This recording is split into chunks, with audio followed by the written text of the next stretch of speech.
ஒரு செவ்வகத்தின் நீளமானது 60% அதிகரிக்கப்படுகிறது, அதன் அகலமானது எத்தனை சதவீதம் குறைத்தால் அதன் பரப்பு முந்தைய பரப்பு போலவே இருக்கும் அப்படின்னு.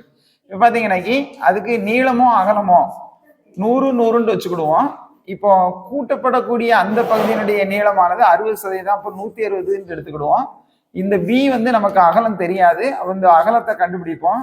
100 பெருக்கல் 100 பை இந்த 160 இங்க வந்துடும். இதை கேன்சல் பண்ணுங்க, ஒரு 0 ஒரு 0, 5 2 10, 8 2 16, 1 8 8, 1 8 8, 20, 2 8 16, 5 8 40. இதையும் பெருக்கணும்னாக்கி 62.5 வரும் அகலம்.